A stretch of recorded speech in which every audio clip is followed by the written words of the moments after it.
Good evening दोस्तों, मैं हूं दिनेश के वोरा। बहुत बहुत स्वागत है आपका वर्ल्ड न्यूज़ के इस प्रोग्राम में। चैनल आपका फेवरेट डेली न्यूज़ इंडिया 1.0। हमें खुशी है कि आप हमारे वर्ल्ड व्यू और वर्ल्ड न्यूज़, जिनके अंदर दोनों में अलग अलग न्यूज़ होती है, उसे आप पसंद करते हो। बड़े नंबर्स में आते हो, देखते हो, कमेंट्स भेजते हो। कई बार लोग ट्रोल भी करते हैं, अधिकतर लोग पसंद करते हैं, वापिस आते हैं अगले दिन फिर से देखने को, ताकि दिन भर की खबरें उनके सामने आए। तो चलिए, आपका स्वागत करते हुए अपनी जो खबरें आज हम लेके आए हैं कि जयशंकर ने यूरोपियन यूनियन और अमेरिका को वार्निंग क्यों दी। ऐसी क्या जरूरत आ पड़ी कि अब हमें इस लैंग्वेज का इस्तेमाल करना पड़े कि हमारे बिना तुम्हारा काम नहीं चलेगा। अपने गिरेबान में तो जयशंकर जरा झांक कर देख लें। दूसरों को तो सलाह बहुत देते हैं, लेकिन खुद के गिरेबान में भी तो झांक के देखें। दूसरी बात, भारत फ्रांस से बड़ी संख्या में राफेल खरीदने जा रहा है। शायद इसकी भी पुष्टि होने जा रही है जल्दी। ये एक किस्म से इशारा है पुतिन को कि आप हमें प्रेशराइज करने की कोशिश मत करो Su-57 के ऊपर या Su-75 के ऊपर, यानी कि सुखोई 75 और सुखोई 57 के ऊपर। कहीं ना कहीं भारत अपनी मसल्स को फ्लेक्स करना चाहता है और दिखाना चाहता है कि आप हमें दबाव में नहीं ला सकते। ये रशिया को बताया जा रहा है, लेकिन अमेरिका के दबाव में तो भारत खड़ा ही खड़ा है, ये तो सबको पता है। अमेरिका का जो वेनेजुएला के खिलाफ एक्शन है, उसका एक पार्ट मैक्सिको से निकल के आता है, उसके बारे में बात करेंगे। और जो रशिया की आज भारत को एक किस्म से एक वार्निंग आई है, हमने दोपहर को भी बात की थी, और वो वार्निंग अचानक कल पुतिन के भारत आने से पहले एक हड़कंप मचा दिया है कि हम तो चीन के साथ नो लिमिट एग्रीमेंट करके बैठे ही हैं, हम किसी भी हद तक भारत के साथ आगे जाने को तैयार हैं, पर भारत शायद हमारे साथ उतना आगे आने को तैयार नहीं है। ये भारत को डिसाइड कर रहा है कि वो किस हद तक रशिया के साथ आगे जाना चाहता है। चेतावनी भी है, धमकी भी है, एडवाइस भी है। तो स्वागत है आपका। नमस्कार, गुड इवनिंग, आदाब और सत श्री अकाल।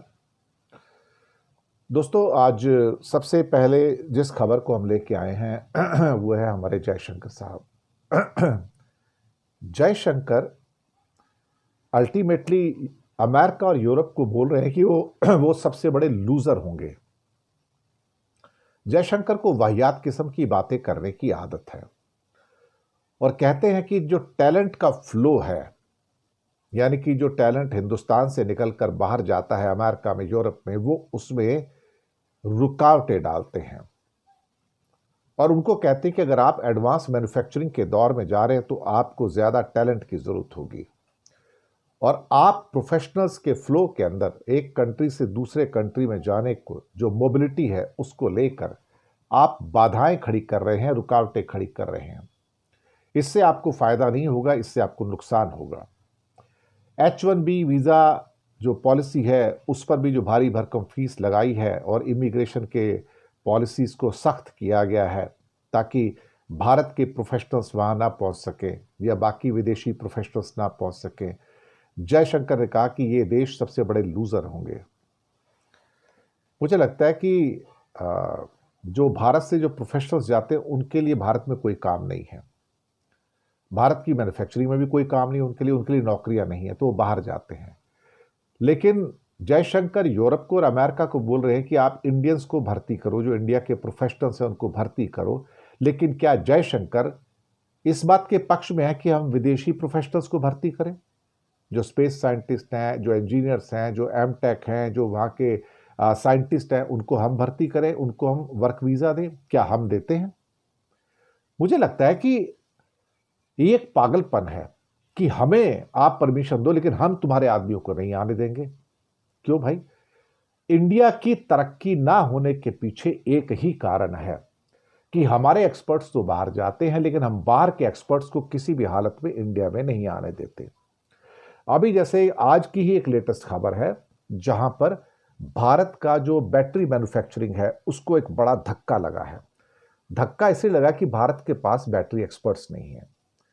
चाइना के बैटरी एक्सपर्ट्स को इंडिया 6 महीने से ऊपर का वीजा नहीं देता है, और कुछ जो लोग यहाँ पर बैटरी की मैन्युफैक्चरिंग करना चाहते हैं उनका कहना है कि 6 महीने में तो कुछ भी नहीं होता, और 6 महीने बाद उन चाइनीज बैटरी एक्सपर्ट्स को वापस जाना पड़ता है। उसके बाद अगला वीजा आने के अंदर लंबा लंबा टाइम लगता है, कई कई महीने लग जाते हैं, तो उससे हमारा नुकसान होता है। मुझे लगता है बात सही है। India is very selective in giving the work visa to the foreigners. वो भी बड़े हाई लेवल के जो लोग हैं उनको चंद लोगों को देता है, सिर्फ चंद लोगों को।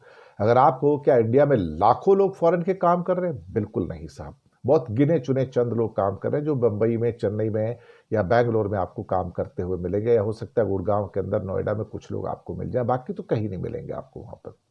और वो भी सब टेक्निकल आदमी है। जैसे आपको पता है कि अभी फॉक्सकॉन के अंदर जो कि एप्पल फ़ोन बनाते हैं बैंगलोर और चेन्नई बेल्ट में, वहाँ से 600 चाइनीज़ इंजीनियर वापस चले गए थे जो मोबाइल फ़ोन्स के थे। तो भारत दरअसल क्या है कि बहुत टाइट पॉलिसी अपनाता है। हम ये कहते हैं कि हम तो किसी को अंदर आने नहीं देंगे, हम किसी को अंदर नहीं आने देंगे, लेकिन लोग हमको अंदर आने दें। शायद ये एक किस्म से कहा जाए हमारी जो बैकवर्डनेस है मैन्युफैक्चरिंग के अंदर, उसका एक कारण ये है कि हम अपनी यूनिवर्सिटीज़ में किसी को दाखिला नहीं देते। हम अपनी यूनिवर्सिटीज़ में बड़े बड़े जो कंट्री हैं उनके स्टूडेंट्स को आने में हम अड़चने लगाते हैं। अगर वो यहाँ से कोर्स पास कर लेते तो हम उनको आगे 2 साल का वर्क वीज़ा नहीं देते, जैसे विदेशों में 2 साल 3 साल का वर्क वीज़ा दिया जाता है। कनाडा देता है, ऑस्ट्रेलिया देता है, अमेरिका देता है, हम नहीं देते हैं। हम दरअसल क्या है कि बहुत क्लोज्ड इकॉनमी है, और हम उम्मीद करते हैं कि बाकी सब अपने दरवाजे हमारे लिए खुले रखेंगे, लेकिन हम किसी के लिए अपने दरवाजे खुले नहीं रखेंगे।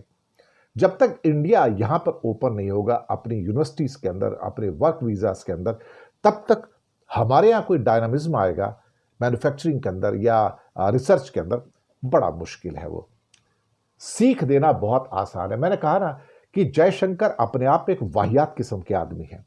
वो क्यों एम्बेसडर की पोस्ट से निकलकर यहाँ मंत्री बने, विदेश मंत्री, वो उनका एक अलग रिश्ता है मोदी के साथ। जब वो चाइना में एम्बेसडर थे तब मनमोहन सिंह का राज था, और मोदी की बहुत जयशंकर ने मदद की थी उन एहसानों का बदला चुकाने के लिए। जब वो डायमंड मर्चेंट को बचाने के लिए वहां गए थे और जयशंकर ने उनकी मदद की थी, उसलिए उनको विदेश मंत्री बनाया है। लेकिन इनको क्या है ना कि एक बदतमीज किस्म के और वाहियात किस्म के आदमी हैं, और ये उल्टा सीधा कुछ भी बोलते हैं। उनको मालूम है कि ये चीज़ उनको चुभती है, यूरोप को चुभती है, अमेरिका को चुभती है, और उसके बाद हमें उसका खामियाजा भुगतना पड़ता है। कहते हैं ना, अगर एक वाहियात आदमी आ जाए मंत्री पद पर या ब्यूरोक्रेसी में, तो वो आपको 10 साल पीछे लेकर चला जाता है डिप्लोमेसी में। ये एक हकीकत है। उसके साथ दूसरी खबर है कि भारत राफेल की खरीदारी फिर से कर सकता है, सुनने में आया है।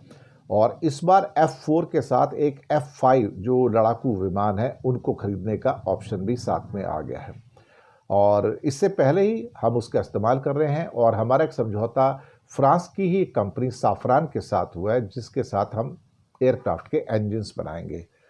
अब कुछ खुलासा जो है ये एक एनालिसिस के अंदर आया है, हालांकि अभी इसको हटा दिया गया है, लेकिन फ्रांस शायद हो सकता है कि 90 राफेल F4 का ऑर्डर भारत को देने जा रहा है, और 24 राफेल F5 का ऑप्शन भी एक उसमें है।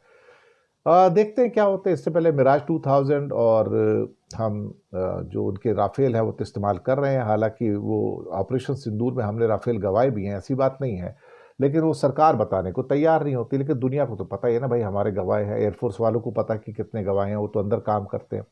लेकिन ये है कि अब सब कहने में डरते हैं, क्योंकि भारत एक ऐसा वाहिद मुल्क है जो अपने लॉसेस को शो करने को तैयार नहीं है, और दूसरों के लॉसेस गिनाता है। उनके इतने हैं, उनके 8 हो गए, उनके 9 हो गए। एक कॉम्पिटिटिव जिसे कहते हैं ना पॉलिटिक्स चल रही है। हम जब अपनी कमजोरियां ही एक्सेप्ट करने को तैयार नहीं होंगे तो फिर कैसे होगा। गवर्नमेंट ऑफ इंडिया को या हमारी एयरफोर्स को multi role air fighter aircraft चाहिए, लेकिन ये तो हमें 20 साल से चाहिए, 30 साल से चाहिए। हम खरीदते नहीं, हम क्या करेंगे। और जो पहले 115-20 का जो एग्रीमेंट हुआ था फ्रांस के साथ में, मनमोहन सिंह ने किया था, वो मोदी ने कैंसिल कर दिया, और 36 बने बनाए राफेल खरीद लिए थे।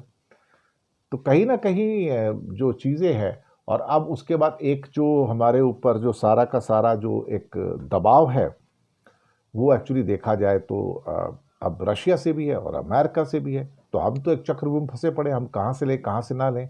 और रशिया भी बहुत नाराज़ है इस तरफ। उसके ऊपर भी मैं एक जो स्टोरी दोपहर को की थी यहाँ पर आपको बताने जा रहा हूँ। एक अमेरिका का जो एक्शन है वेनेजुएला के खिलाफ वो आपके सामने आ रहा है। अमेरिका ने एक सीक्रेट ऑपरेशन किया है जिसके अंतर्गत मेक्सिको से 55 खतरनाक जो ड्रग माफिया है उनको सीधा अमेरिका भिजवा दिया है। ये वो सरगना है जो मेक्सिको की जेल से अपना धंधा चलाते थे। अब अमेरिका ने उनके सामने दो ऑप्शन रखी हैं, या तो राज खोल दो या फिर अमेरिका की जेलों में सड़ो और उम्र कैद झेलो और यहां आप कुछ नहीं कर पाओगे। अमेरिका इनसे जितना भी स्मगलिंग के नेटवर्क है, मनी लॉन्ड्रिंग है और जो करप्ट ऑफिशियल्स है उनकी सब जानकारी प्राप्त कर लेना चाहता है।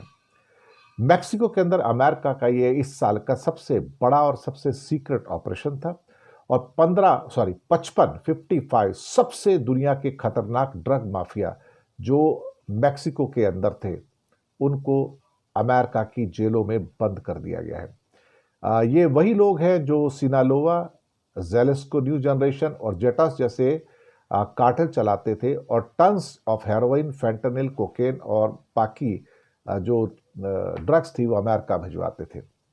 ये सारे के सारे जो सरगना थे ये जेलों में बंद थे लेकिन वहां से अपने गैंग चलाते थे और उनको जेलों के अंदर हथियार, ड्रग्स, वाइन, शराब, महिलाएं, मोबाइल सब मिल जाता था और वहीं से सब कुछ करवाते थे। जैसे इंडिया में कहते हैं ना, लॉरेंस बिश्नोई का एक जो गिरोह है, लॉरेंस बिश्नोई तो जेल में, लेकिन जेल में रह के वो सब कुछ करवा लेता, दुनिया को कंट्रोल करता है। तो अब इन ड्रग माफियाओं के सामने अमेरिका ने दो रास्ते रखे हैं कि आप हमको सब बताओ या फिर यहाँ पे मैं तुम्हें जेलों में ऐसा सड़ाऊंगा कि तुम उसके बाद अपनी पुश्तों को भूल जाओगे और यहाँ कुछ नहीं कर पाओगे। यहाँ मोबाइल और महिलाएं और शराब की बात तो छोड़ो, हवा लेने को भी तरस जाओगे। अब अचानक उनको वहां से कैसे निकाला गया, उनके हाथ पैरों में हथकड़ियां और बेड़ियां पहनाई गई, उनको भारी सुरक्षा के साथ मिलिट्री व्हीकल्स में बिठाया गया, फिर मिलिट्री के विमानों में उन्हें लाद कर उन्हें अमेरिका भेजा और कई अपराधियों को तो ये लग रहा था कि शायद उन्हें रिहा किया जा रहा है क्योंकि उन्होंने जेल अधिकारियों को बहुत सारे पैसे दिए थे, लेकिन उनको अमेरिका भेजा जा रहा था। और इन माफियाओं का पहला बैच फरवरी में अमेरिका पहुंचा था और वहां से फिर उन्होंने इसको दूसरी जेल से भेजा। कुल 55 लोग अब अमेरिका की बहुत कड़ी सिक्योरिटी वाली हाई सिक्योरिटी जेल्स में हैं और जिंदगी भर अब वहीं सड़ेंगे। इनमें राफेल कारो क्विंटेरो भी शामिल है, जिस पर 1985 में एक डीईए एजेंट किकी कैमरेना की हत्या का आरोप हो और कई डेकेड से वो अमेरिका भेजा जाने से बच रहा था। मेक्सिको ने इस ऑपरेशन में 2000 स्पेशल फोर्स कमांडो लगाए थे। उनको डर था कि अगर जानकारी लीक हो गई तो ये सरगना पूरे मेक्सिको में दंगे करवा सकते हैं, जेल से फरार होने की कोशिश कर सकते हैं या अदालत में अपील कर सकते हैं या उनके अपने कार्टेल उन्हें मरवा सकते हैं। लेकिन इसके बाद इसमें ट्रेविनो ब्रदर्स को निकालना था, वो सबसे कठिन काम था, जो जेटास कार्टेल के हैं। वो जेल से 600 कैदियों के गैंग को चलाते थे और 18 जेल ऑफिसर्स को अब तक मरवा चुके थे। माफियाओं को अमेरिका भेजने का मकसद ये है कि वहां पर उनको सांस लेना भी मुश्किल कर दिया जाए और उनको बोला गया कि सब कुछ बताओ। तो मेक्सिको को भी छुट्टी मिल गई कम से कम, ये जो सरगना जेल में रह के काम कर रहे थे, कि अब अमेरिका में वो कहते या तो हवा के लिए भी तरस जाओ या सारी की सारी जानकारियां जो देनी है वो दे दो। एक बहुत महत्वपूर्ण खबर कि कल पुतिन साहब भारत में आ रहे हैं, तो भारत के पाले में एक क्या कहते हैं कि they are thrown the ball. और रशिया के प्रेसिडेंट पुतिन के जो स्पोक्स पर्सन हैं दिमित्री पेस्कोव, उन्होंने कुछ वार्निंग्स दे दिया है, चेतावनी दी है, शायद धमकी भी कह सकते हो, एडवाइस भी कह सकते हो। उनका कहना है कि चाइना के साथ जो हमारे संबंध हैं वो नो लिमिट एग्रीमेंट है, हम किसी भी लिमिट के पार जाके एक दूसरे की मदद करेंगे किसी भी युद्ध की स्थिति में। और चाइना तो ऑलरेडी यूक्रेन वॉर के अंदर पूरी की तो पूरी तरह से आउट ऑफ वे जाके रशिया की मदद कर रहा है।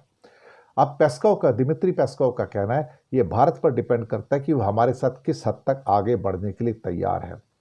और आगे ये भी बता दिया कि चाइना हमारा खास रणनीतिक साझेदार है, यानी कि स्ट्रेटेजिक पार्टनर है। वो बार बार चाइना की बात कर रहे हैं दिमित्री पेस्कोव, इंडिया को बताने की कोशिश करें कि हम चाइना के साथ हैं, हम चाइना के साथ हैं, हम चाइना के साथ हैं। और चाइना के साथ हमारा सहयोग बहुत हाई लेवल का है। भारत क्या आप तैयार हैं हमारे साथ हाई लेवल पे जाने के लिए? रशिया कहता है हम तो भारत के साथ बड़ा रुख अपनाना चाहते हैं, हाई रुख अपनाना चाहते हैं, बड़ी हद तक जाना चाहते हैं, लेकिन क्या आप उसके लिए तैयार हैं? क्या आप जिस हद तक हम जाने को तैयार है, क्या आप उस हद तक जाने को तैयार हो? और साथ में ये कह दिया कि आप पर दबाव है, तीसरे पक्ष का दबाव है, यानी कि अमेरिका का दबाव है। आपको उस दबाव से फ्री होना होगा, मुक्त होना होगा। अगर आप उस दबाव से मुक्त नहीं हुए तो फिर जो जोखिम है वो फिर आपके लिए होंगे, हमारे लिए नहीं होंगे। मुझे लगता है कि ये जो उन्होंने एक किस्म से एडवाइस कहा जाए, धमकी दी जाए, ये बहुत ही ज़्यादा बड़ी है और इसमें भारत के लिए कोई गुंजाइश बचती नहीं है। रशिया खुलकर कह रहा है भारत से, पुतिन के आने से एक दिन पहले ये बात हुई है कि अगर भारत को उसके साथ नो लिमिट एग्रीमेंट चाहिए, चाइना की तरह, उसकी तरह ऊंचाई वाला एग्रीमेंट चाहिए, स्ट्रेटजिक एग्रीमेंट चाहिए, तो फिर आपको पश्चिम के दबाव से मुक्त होना होगा। यानी कि हमसे तेल खरीदो तुम और पैसे दो, और नहीं होता तो फिर बहुत मुश्किल है, फिर आप कुछ नहीं कर सकते। यानी कि इस time ball is in the court of India. Russia ने बॉल फेंक दी है। भारत को अब ये फैसला करना है कि क्या वो अमेरिका के दबाव में आके चीन के साथ वो समझौते करे, अपना रूस के साथ समझौते करेगा, या उस लिमिट तक जाना चाहता है या नहीं जाना चाहता है। मुझे लगता है कि भारत इस समय एक चक्रव्यूह में फंस गया है, ना इधर का है ना उधर का है। शुक्रिया आपका बहुत बहुत, और इस प्रोग्राम में आने के लिए चैनल को सब्सक्राइब कीजिएगा, हो सके तो छोटी छोटी आर्थिक मदद भी कीजिएगा। नीचे हमने आपके लिए यूपीआई नंबर और बैंक अकाउंट नंबर दोनों दिए हैं। किसी एक को चुनकर छोटी सी मदद करेंगे तो अच्छी पत्रकारिता को आगे बढ़ाने में आप हमारे सहयोगी भी बनेंगे। बहुत बहुत धन्यवाद आप सबका। मिलते हैं अगले अंक में। Thank you very much. हंसते रहिए, मुस्कुराते रहिए और खुश रहिएगा। Thanks a lot and good night.